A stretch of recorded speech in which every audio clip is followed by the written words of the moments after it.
my screen if I can find the right one. There we go. Okay, hopefully that's showing up okay for everybody. So hi everyone, my name's Jessica, and yep, I'm going to be talking about having the right mindset from day one or day whatever you're on at the minute of your PhD. But first of all, I'd like you to think about a time when you started a new hobby or like learning a new skill, whether it was a craft, a sport, an instrument, or anything else that you started learning. And think about, were you an expert in that at the beginning? Chances are you probably weren't. So why is it that when we start a PhD, for some reason, we seem to think that we have to be this expert right at the beginning? So it's quite common for a lot of PhD students at the beginning to say, I need to know everything as soon as possible, otherwise I'm not good enough. And this just isn't the case. And if you start to feel like this, try and remind yourself why you chose to do a PhD in the first place. So was it to develop your research skills, improve your employability, or just to explore a topic that you're really interested in more detail? Well, it was probably a combination of all of these, but the main reason really that overarches it is just to learn. Now, this image is taken from one of my favourite films as a child, and I'm not even going to lie, it's one of my favourite films still, and it's the Hannah Montana movie. And when I was redoing this presentation, this quote for some reason came into my head, and I thought, oh my God, this is actually so like true of a PhD as well. So the quote is, life's a climb, but the view is great. And that's totally true of a PhD as well, that it's a climb, but once you get to the top, it's great, you're that expert. So yeah, a PhD is a journey. You've got to start somewhere, and you're not going to start at the top. You might start a little bit higher up than others if you've been in the field for a long time, but you've got to give yourself that time to understand that it's a process, it's a learning experience. One of the things that can really help try and kind of put you at ease in these first few months is it sounds like it's pretty self-explanatory or kind of maybe obvious, but consistently building on your knowledge. So try and find something that works for you. But what I found really helpful was to try and read articles that are related to the subject that I'm studying every single week. And I won't lie and say that I did this every single week, because I didn't. But when I did, it really helped. So setting saying to yourself, right, okay, I'll read a minimum of 2 papers a week, which maybe seems like hardly anything, but in those busy weeks, if you can at least try and get a couple of papers read, it's all contributing in the end to your overall knowledge. And as well, do things like create a mind map or a list of things and topics that you're needing to learn over time. So break it down instead of at the start thinking, oh my God, I need to learn absolutely everything about this topic and be an expert. I don't know where to start. Well, if you break it down into all the little topics, little subheadings, you can tick these off as you go along. And at the start as well, speak to your supervisors and make them aware of any knowledge gaps that you might have, so that you can build this plan together and like at least they're aware of where you're at. And don't be afraid to revisit this at later stages as well. So I'm in the last 5 months of my PhD, as long as all goes to plan. And only a month ago, I realised that there was a topic that I couldn't really find any information on, because it's more about what vets do in practice, and I'm not a vet.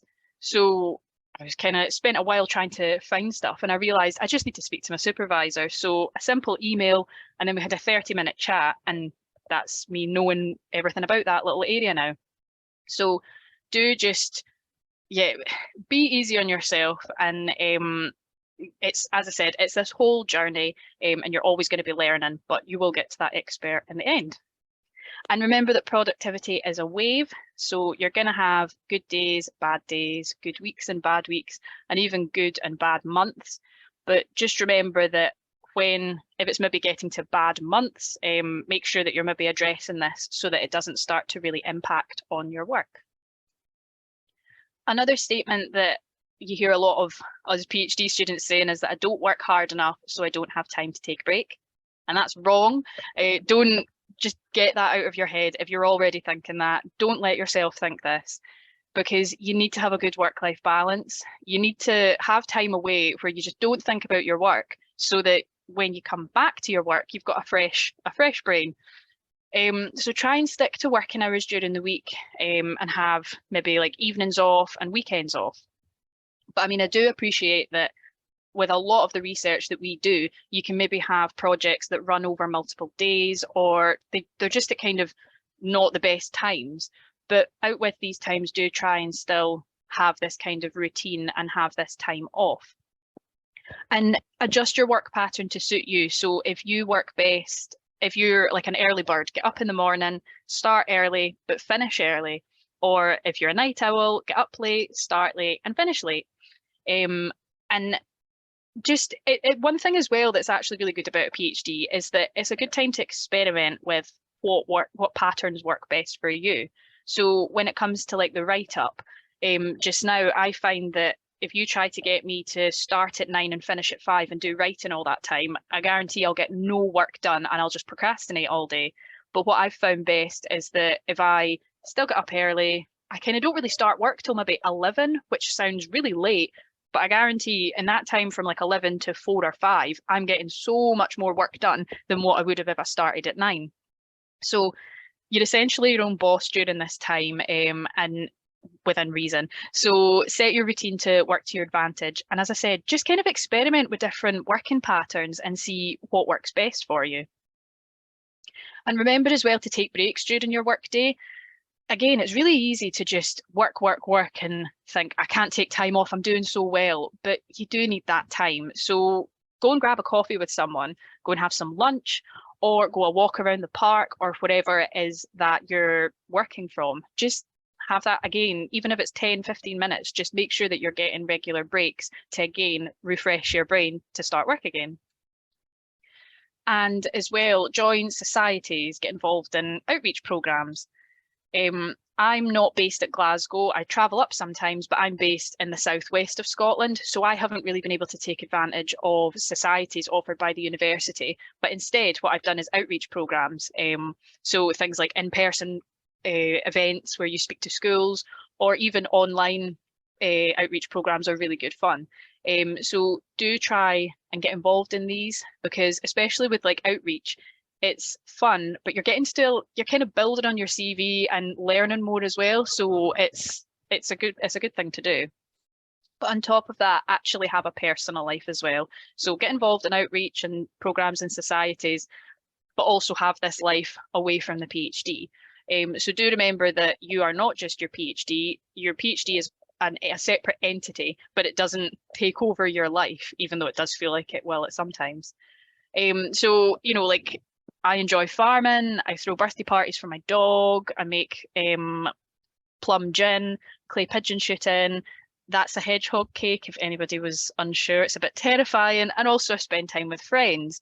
So like I found at the start of my PhD, I didn't really do this. I kind of just became it. But try and remember who you are. I know it maybe sounds a little bit silly, but it's so easy to get caught up in your work and forget that you're actually a person, and your PhD is only part of you and will only be part of your life. So as well, remember to get 30 minutes outside every single day, even if it's to walk to the shops, to pick up snacks, to walk back and watch Netflix all night. Like just get that time outside. Again, it's all about kind of keeping a healthy brain and refreshing your mind. And a really, really important one is to take your annual leave. And make sure to take all of your available annual leave. In my first year, I took none at all, and I burnt out. And I guarantee that everyone that's involved in organising this event or presenting has done this at some point. For some reason, we think, I can't take time off, I've got to keep working. But you're literally paid for your time off. Like you deserve it, so you need to take it off. And one thing as well is try to take a full week off, at least at one point. It can be tempting to, I'll make my week shorter by taking a Friday off and a Monday off, which is great. But do try and get this full week. So you've got a weekend, the Monday to Friday, and then another weekend, and just switch off. Don't think of your work. And then again, you'll come back refreshed and ready to go again. And another one that can be quite common is to try not to get caught up in competition with your peers as to who's doing the most work and taking the least holidays. It's not healthy for you or the people that are involved. and it's not going to help anyone progress. So just focus on yourself and make sure that you're taking the time off that you need. But even with the best will in the world, if you do all the stuff that I've mentioned before, sometimes everything just gets a bit too much and you end up feeling really overwhelmed. And during your PhD, I've not been able to make that face leave at the same time as the body. But sometimes, I mean, you're doing your PhD for what, 3 years at least, and it can be up to 6 or 7 or maybe even more years if you're doing it part-time. There's going to be things that like hurdles that you're going to have to overcome, whether it's personal changes in your home life, you've got a poor supervisor relationship, upcoming or missed deadlines, your experiment might be going wrong, you just have difficulty in progressing, and you've always got imposter syndrome and perfectionism kind of getting at you as well. So you're not going to be the first person that has experienced any of this and is struggling if you do find yourself struggling, and you certainly won't be the last. So what can you do if you actually feel like this? Well, the first step sounds really simple, but it's actually admitting to yourself that you're needing some help or some reassurance. And I think, again, you can sometimes feel like you're a bit of a failure and you maybe don't want to tell your supervisors or tell anybody because you think, oh, if I tell them I'm struggling, then maybe they'll think I'm not capable and this will all stop. Well, that's not the case. Sometimes everybody needs just a little bit of help. So admit to yourself, okay, I'm going to have to just get some help, and then speak to someone that you trust, which can almost be the most difficult part. And if you can speak to someone in your close circle, like your supervisor, a colleague that's in your lab or the research team, even if there's a lecturer that you do teaching with or another PhD student, speak to them if you feel comfortable and let them know what you're struggling with. But sometimes as well, it can actually be difficult to speak to someone that you're close to, or maybe you don't feel you've got anybody that you're comfortable talking to about this. So there's a few other kind of avenues you can go down. As a University of Glasgow student and or member of staff, we get access to Togetherall. So we get this for free, and I strongly recommend you all get an account. I've got one and I've actually used it, and it's really, really helpful. So you can speak to people online anonymously, and everyone kind of helps each other out with things that they've maybe experienced themselves. And the university has counselling and psychological services, so you can self-refer for consultation and then get some support. And there's also self-help resources, so if you go onto the website and have a look, you'll be able to access them all for a whole range of different issues that you may be having. And there's also workshops on, I can't remember them all, but there's definitely ones on perfectionism and potentially imposter syndrome, but you can see these all on the researcher training handbook. As well, there's peer wellbeing support. So this is a student-led listening service where you can speak to someone and get some support with what you're struggling with. And lastly, external to the university, there are things like the Samaritan's free phone. So you can phone them at any time if you're struggling with anything. There's the Glasgow Students' Nightline, and they operate certain nights during the week, and you can ask them for help on absolutely anything. But I would check to make sure when they're available. And as well, especially for any students that have moved to Glasgow, even not if it's not been international travel, make sure to register with a local GP, because most GPs now have a dedicated mental health worker or an actual team. So you can speak to them if there's anything that you're struggling with too. So as my dog Duke says, speak up and don't wait until things get worse. It could, if it's impacting your PhD, yeah, that's really bad, and you're obviously here to do a PhD, but ultimately that's also having an impact on you personally, and that's not good, and that's the most important thing, because if you're not happy and you're not feeling good, then your PhD isn't going to be finished as well.